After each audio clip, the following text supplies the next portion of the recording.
The grand hall of the neutral station hummed with a strange kind of electricity. Representatives from the 5 most powerful galactic powers had gathered in one place, something that rarely happened peacefully. The walls were made of polished metal that reflected the dim blue light from the massive holographic display floating in the center of the room. Today the will of HFY Thor would be read, and it would change everything. HFY Thor had been a legend across the galaxy. He was a trader, a businessman, and a genius who had made deals with every major civilization. He had touched more lives and influenced more systems than any politician or military leader. For 300 years, he had built an empire through cunning, intelligence, and an uncanny ability to see value in things others overlooked. Now he was gone, and 5 individuals had been called to hear how his vast fortune would be divided. Daniel Reeves stood at the edge of the gathering, feeling distinctly out of place. He was human, and humans were still relatively new to the galactic stage. His people had only recently joined the wider community of spacefaring civilizations, and many of the older, more established powers still viewed humanity with a mixture of curiosity and mild disdain.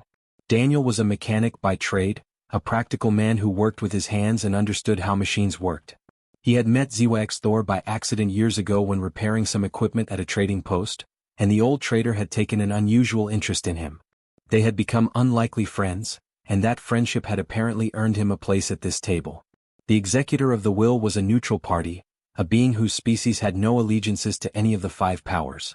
He stood before the holographic display, his ancient face carrying the weight of centuries. He began to read the will, starting with the most prominent heirs. The Velthrani commander stepped forward, his massive crystalline form catching the light and breaking it into 1,000 colors. He was a military leader of legendary status, a warrior whose battles had shaped star systems. The executor announced that the Velthrani would receive 3 star systems, each rich with rare minerals that could be mined for centuries. The commander's faceted body seemed to glow brighter with satisfaction. This was a fortune that would make his people even more powerful. Next came the representative of the Swarm Collective. This being was technically thousands of smaller creatures moving together as one consciousness, housed within a mobile hive of crystalline structure. The executor announced that the swarm would inherit an entire military fleet, a collection of advanced warships that could defend or conquer worlds. The hive buzzed with excitement, a sound like 1,000,000 happy insects combined. With this fleet, the swarm could expand their influence across unexplored sectors of space. Then the Silicon Mines received their inheritance.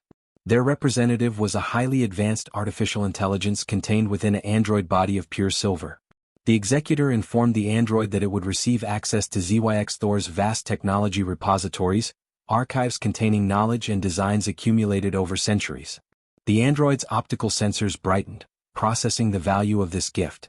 With this knowledge, the Silicon Mines could advance their understanding of the universe and develop technologies far beyond their current capabilities. The Crystalline Collective's elegant envoy was next. She was a being made entirely of living crystal, beautiful and cold. Her inheritance consisted of a chain of mining colonies scattered across profitable regions of space. These colonies would generate wealth and resources continuously for generations. She smiled, a gesture that somehow translated across her alien nature, and bowed gracefully to acknowledge her good fortune. Finally the executor paused. His eyes turned toward Daniel, who felt his stomach tighten. He was the last name on the list, and something about the order troubled him. Why would a simple human mechanic be included in the will of the greatest trader in galactic history? What could possibly be important enough to warrant his presence here? The executor's voice rang out across the hall. And to Daniel Reeves, son of Earth, I leave the old station designated Outpost 7, located in Sector Dead Null, along with all its contents. For a moment there was silence. Then, slowly the representatives began to laugh. It started with a small sound from the Velthrani commander, a deep rumbling that echoed through his crystalline body. The swarm's buzzing intensified. The Silicon Mines android made an unusual sound, something between a beep and a chuckle. Even the Crystalline Collective's beautiful envoy produced a series of tinkling sounds like wind chimes caught in a breeze. Daniel felt his face grow hot. Outpost 7 was legendary in an entirely different way than HFY Thor's other possessions. It was an ancient space station that had been abandoned for so long that even salvage crews refused to go there. The sector it occupied was so devoid of activity, so empty of resources or strategic value, that it had earned the name Dead Null. The station itself was said to be falling apart, barely holding together in the vacuum of space. It was the cosmic equivalent of leaving someone a worthless, broken-down vehicle. The Velthrani commander's voice boomed across the hall, his laughter still echoing. A joke inheritance for the human. How fitting. The greatest trader in the galaxy makes one final jest. The other representatives joined in his merriment, their various forms of laughter filling the chamber with sound. Some found it amusing. Some found it insulting to the human. But all of them seemed to agree on one thing. Daniel Reeves had received nothing of value. Daniel stood there, feeling the weight of their collective amusement pressing down on him. His hands clenched into fists at his sides. He wanted to say something, to defend himself or argue, but what was there to say? The evidence was plain. An old, abandoned station in a dead sector. That was his inheritance from his old friend. But as he looked at the executor's face, Daniel noticed something peculiar. The ancient being's expression had not changed one bit during the laughter. He was watching Daniel carefully, as if evaluating his reaction. There was something in that gaze, some hint of knowledge or understanding, that made Daniel pause. Without saying a word, Daniel turned and walked toward the exit. Behind him, the laughter continued, echoing through the grand hall. But in his mind, a question had begun to form. Why would ZYX Thor, the greatest trader who ever lived, give him something worthless? That didn't match what Daniel knew about the old man. ZYX Thor never made pointless gestures. Everything he did had purpose and meaning. As Daniel stepped out into the corridor, he made a decision. He would claim his inheritance. He would go to Outpost 7 and see for himself what the old trader had left him. Perhaps there was more to this than met the eye. 3 weeks had passed since Daniel left the grand hall of the neutral station. He had spent those weeks preparing for his journey to Outpost 7, gathering equipment, hiring a small team of trusted engineers, and studying old records about the abandoned station. The records were sparse and often contradictory, but they all agreed on one thing. The place was falling apart and nobody had bothered to maintain it for at least 200 years. Daniel stood now at the viewport of his small cargo ship as it approached the station. It was worse than he had imagined. The outer hull was covered in rust and pitted with impact marks from countless micrometeorites. Solar panels hung like broken fingers from the main structure. Antenna arrays dangled uselessly in the vacuum. If he didn't know better, he would have turned around immediately and given up on the entire endeavor. But something inside him refused to accept that ZYX Thor had left him nothing. There had to be a reason. There always was. His team consisted of 3 capable individuals. Emma Chin was his lead engineer, a woman with 20 years of experience working on starships and stations. She was practical, intelligent, and could solve problems that would stump most experts. Robert Martinez was a systems specialist, someone who understood the complex networks that made a space station function. He had worked on military vessels and private stations alike.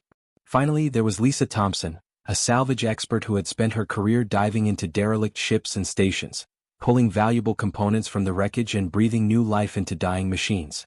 Together, they were as close to a dream team as Daniel could have assembled. "This is going to be a nightmare," Emma said as the ship docked with the station. The connection was rough and clunky, the ancient docking mechanism struggling to align properly. But it held, and they were able to establish a secure airlock connection. They suited up in their environmental gear and made their way through the corridors of Outpost 7. Their flashlights carved paths through absolute darkness. The air was stale and cold, recycled by systems that were barely functioning at all. They passed through empty corridors, past observation windows that looked out onto the stars, and by countless rooms filled with equipment that had not been touched in decades. Dust floated like fine mist in the zero gravity of the interior sections. "Look at this," Robert said, running his hand carefully along a panel. "This technology is ancient. Maybe 200 years old, like the record said." His voice came through the communication system built into their suits, crackling slightly with interference. But Daniel wasn't satisfied with just seeing the outer sections of the station. If there was something valuable here, something that ZYX Thor had considered worth leaving to him, it wouldn't be sitting in the main corridors. It would be hidden. It would be protected. It would be in a place that required effort and intelligence to find. They descended deeper into the station, level after level. The structure itself seemed to grow stronger as they went down, less corroded, better preserved. That was odd. Why would the lower sections be in better condition than the upper ones? Unless someone had deliberately been maintaining them. Unless someone had been here taking care of something important. On the 3rd level below the main floor they found it. A vault door, massive and sealed with security systems that should have been long dead but still carried a faint hum of power. The door itself was made of a metal that Daniel didn't immediately recognize, something that resisted rust and corrosion far better than standard materials. How are we going to get through this? Lisa asked, examining the lock mechanism. Daniel stepped forward and studied the security panel. It was ancient, true, but it was also surprisingly elegant in its design. He recognized the work. He had seen similar design philosophy in some of ZYX Thor's personal equipment years ago. The old trader had a particular style, a way of building things that was both practical and beautiful. Daniel began to work on the panel, carefully avoiding triggering any alarms that might still be active. It took him 6 hours of careful, patient work. His fingers moved through the sequences, his mind working through the logic of the system. Emma, Robert, and Lisa watched and waited, occasionally bringing him tools or cleaning away debris. Finally, with a soft click that seemed impossibly loud in the silence of the station, the lock gave way. The vault door slid open slowly, revealing a chamber beyond. Inside, holographic displays flickered to life automatically, powered by systems that had been waiting for so long for someone to return. The light filled the chamber, casting dancing shadows across the walls. What they saw made everyone freeze completely still. The holographic displays showed schematics, technical drawings, and theoretical frameworks for technology that was impossibly advanced. In the center of the display floated the blueprint for a faster-than-light drive, but it was nothing like the FTL systems currently used across the galaxy. This design was elegant, efficient, and appeared to make all existing FTL technology obsolete. But that was just the beginning. Surrounding the FTL drive were other systems. Defensive mechanisms that shouldn't be possible according to current physics. Energy matrices that could power civilizations. Theoretical applications that suggested technological advancement centuries beyond what anyone currently possessed. There were designs for things that Daniel couldn't even begin to understand, concepts so advanced that they seemed to belong to a civilization far more developed than anything in the known galaxy.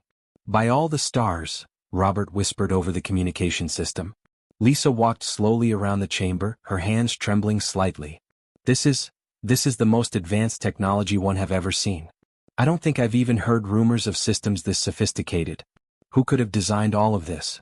Daniel moved to a control panel and activated it. A holographic figure appeared before them, translucent and blue. It was ZYX Thor, exactly as Daniel remembered him, his ancient face lined with wisdom and experience. The recording began to play. ZYX Thor's voice filled the chamber, steady and calm. If you are watching this, Daniel, then you have found what I left for you. I have been developing this technology in secret for 40 years, turning this worthless station into a hidden laboratory. The other heirs are too proud and too ambitious to look deeper into what they consider trash. They will accept their inheritances and be satisfied with their easy fortune. But you, Daniel, you have always seen value in broken things. You understand what others overlook. I am leaving you not a finished prize but a foundation. Build on this. Improve on this. The galaxy needs someone who remembers what it means to create instead of merely conquer. Use this wisely and you will change the course of history. The hologram faded, leaving the chamber in silence except for the gentle hum of the ancient systems. Daniel looked at his team and saw the realization dawning in their eyes. They didn't have the worst inheritance. They had the greatest one. 6 months had passed since the vault was opened.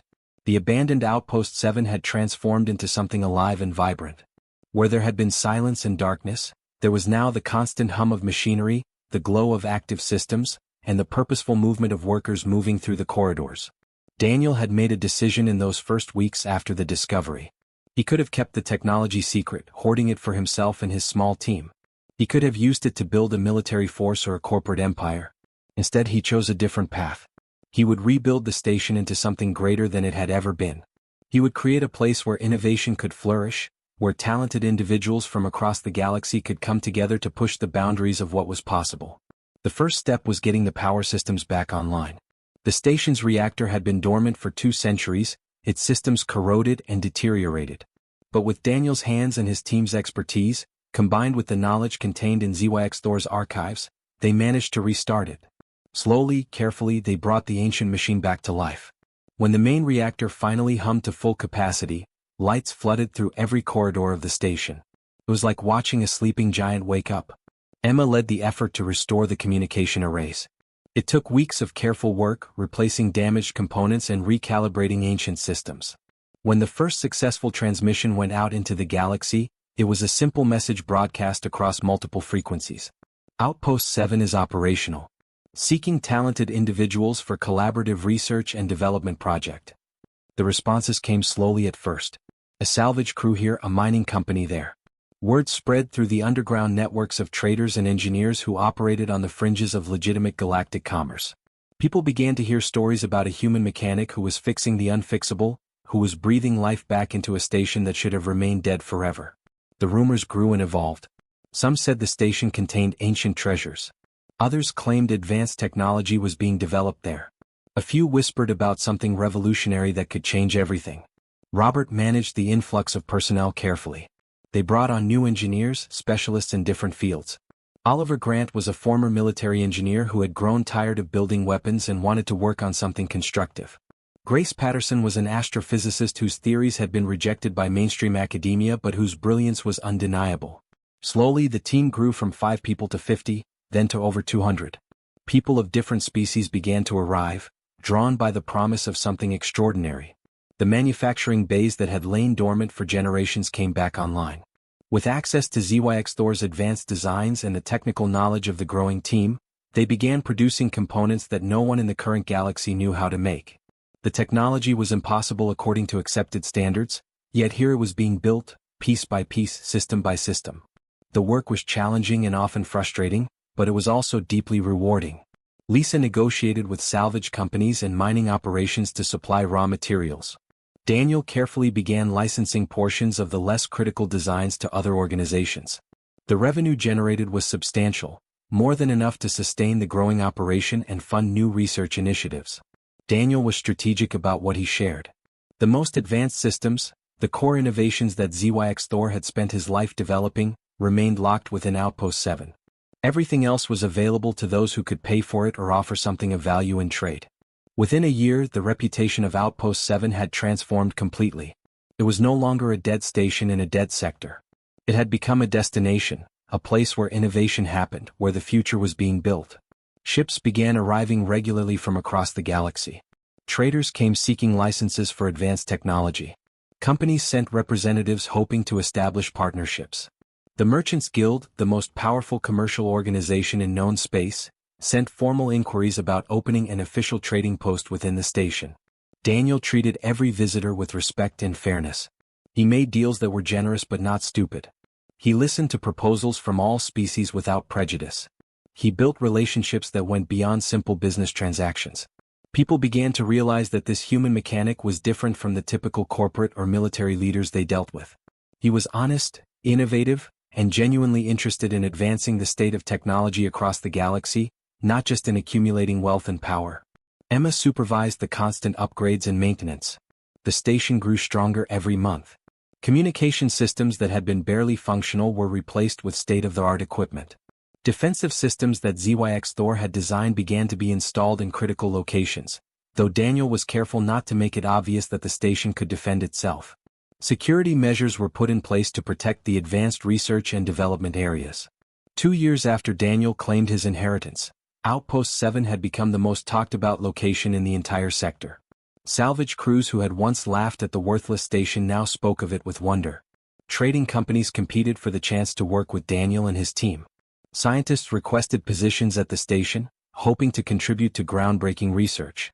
The place had developed an almost mythical quality, a sense that something important and revolutionary was happening within its walls. But success always attracts attention, not all of it friendly. The 4 other heirs had noticed. The Velthrani commander received reports from his scouts about increased activity in Deadnull sector. The Swarm Collective's collective consciousness detected unusual energy signatures emanating from the abandoned station. The Silicon Mines networks registered new technological signatures appearing in trade databases, signatures that didn't match anything in their extensive knowledge bases. The Crystalline Collective's envoy heard rumors through merchant channels about deals being made that were changing the economic landscape. Slowly, gradually, they began to realize that something extraordinary had happened. What they had dismissed as worthless had transformed into something incredibly valuable. The human mechanic, the one they had laughed at, had somehow found or created something that was reshaping the galactic economy and technological landscape. The laughter stopped. The concern began. The attacks began without warning on a quiet morning at Outpost 7. Daniel was in the main control room reviewing production reports when alarms suddenly filled the air. Red lights flashed across every display, indicating multiple contacts approaching the station from different vectors. His heart jumped into his throat as he pulled up the tactical display. "We have incoming." Emma's voice came through the communication system, tense and professional. "Multiple military vessels. They're broadcasting identification codes. The lead ship is Velthrani." Daniel's mind raced. The Velthrani commander had finally made his move. The military vessels emerged from the darkness of space, their hulls reflecting starlight as they took up aggressive positions around the station. A communication request came through immediately. Daniel accepted it, and the crystalline face of the Velthrani commander appeared on his screen. "Human," the commander's deep voice resonated through the speakers. "You have something that belongs to my people. The research, the technology, the designs. I am giving you one opportunity to surrender them willingly. Otherwise I will take them by force. You have 1 hour to decide." The communication cut off abruptly. Daniel looked at his team, seeing the fear in their eyes. They were not military people. They were engineers and scientists, not warriors. The Velthrani were one of the most powerful military forces in the galaxy. They had conquered star systems and defeated massive fleets. How could they possibly stand against such power? "Activate the defensive systems," Daniel said quietly. "What?" Emma asked, shocked. "Daniel, those are theoretical. We haven't tested them in actual combat." "I know. Do it anyway. But don't fire unless they make the first move." The defensive systems that ZYX Thor had designed came online throughout the station. Energy fields materialized in the space around Outpost 7, shimmering shields that bent light in unusual ways. The Velthrani commander, seeing this unexpected development, seemed to pause. He clearly had not anticipated that the station possessed any real defensive capability. Then the Velthrani opened fire. Their weapons were advanced and powerful, designed to punch through most standard shields. But the systems that ZYX Thor had developed were far from standard. The energy beams hit the defensive fields and simply dissipated, their power absorbed and neutralized. The Velthrani fired again and again, their weapons having absolutely no effect on the station's protection. In desperation, the commander ordered his fleet to close in, perhaps hoping to board the station and take control directly. That was a mistake. The moment the military vessels came within a certain distance, the station's defensive systems activated countermeasures. Focused energy pulses erupted from hidden points across the station's exterior, not designed to destroy but to disable. The lead Velthrani ship's engines suddenly went dark. Another vessel's weapons systems shut down. A third ship lost all power and began drifting helplessly. The Velthrani commander, realizing he was facing something beyond his comprehension, ordered a retreat. His damaged fleet limped back into space, their commanders face a mask of rage and confusion as the communication channel closed. The attack had lasted less than 30 minutes. Daniel sat back in his chair, breathing heavily. The first attack was over, but he knew it was far from the last. The second attack came from an unexpected direction. The Swarm Collective, that massive distributed consciousness, attempted something different. Rather than using military force, they tried infiltration. Thousands of small drones, barely visible, attempted to breach the station's computer systems and physical security. They were searching for data, looking to steal the technological secrets and plans. But Robert had been preparing for something like this. Working with the advanced security protocols from ZYX Thor's archives, he had built defensive systems that were nearly impossible to penetrate. As the drones attempted to hack into the station's networks, they encountered firewalls and countermeasures so sophisticated that they couldn't even begin to break through. Some of the drones managed to penetrate the outer defenses, but they found themselves trapped in controlled sections of the system, unable to access the critical information they sought. The swarm's collective consciousness realized the futility of the effort and called back its drones. Thousands of them died in the attempt, their loss causing ripples through the distributed consciousness. It was a significant defeat for the swarm, and they retreated to reconsider their strategy. The Silicon Mines took yet another approach. They launched sophisticated cyber attacks, attempting to overwhelm the station's computer systems with sheer computational power. It was brilliant strategy, using mathematics and algorithms as weapons. But Grace Patterson, the astrophysicist who had joined Daniel's team, had studied ZYX Thor's designs with obsessive dedication. She understood the principles behind the advanced systems in ways that most people could not grasp. Working frantically, Grace and Robert built countermeasures that didn't just defend against the attack but turned it back on itself. The Silicon Mines' own computational power began to work against them, their algorithms consuming their own resources. In desperation to stop the damage, the mines severed the connection between themselves and the attack vector. It took them 3 weeks to repair the damage and restore their systems to normal functionality. The Crystalline Collective tried something more subtle. They didn't attack the station directly. Instead, they attempted economic warfare, using their influence with trading partners to isolate Outpost 7 from the Galactic Commerce Network. They encouraged suppliers to cut off shipments of raw materials. They persuaded business partners to cancel contracts and partnerships. But Daniel had anticipated this possibility. During the years he had been operating the station, he had deliberately built relationships that went beyond simple business transactions. He had treated people fairly and honestly. He had shared technology that could benefit others. He had shown respect to all species and individuals who worked with him. When the Crystalline Collective tried to isolate him, those relationships held strong. Traders chose to continue working with him. Suppliers continued to send materials despite the collective's pressure. The isolation attempt failed completely. By the end of 3 months, all 4 heirs had attempted to take what Daniel possessed, and all 4 had failed. Each had used the tools they believed gave them power: military force, infiltration, computational dominance, and economic leverage. But none of these traditional weapons had worked against HFY Thor's revolutionary technology and against the strength of the genuine relationships that Daniel had built. The heirs finally understood what they had overlooked. The human mechanic wasn't someone they could simply overpower or manipulate. He had built something that was fundamentally different, something that represented a genuine leap forward in technological capability and social organization. They had already lost the war before it even began. 3 months after the final failed attack, Daniel sent out formal invitations to all 4 heirs. The message was simple and direct. He was inviting them to Outpost 7 for a summit. The invitations included safe passage guarantees, protection protocols, and assurances that no weapons would be permitted within the station. It was a bold move, inviting his enemies into his home, but Daniel believed it was necessary. The 4 heirs received the invitations with confusion and suspicion.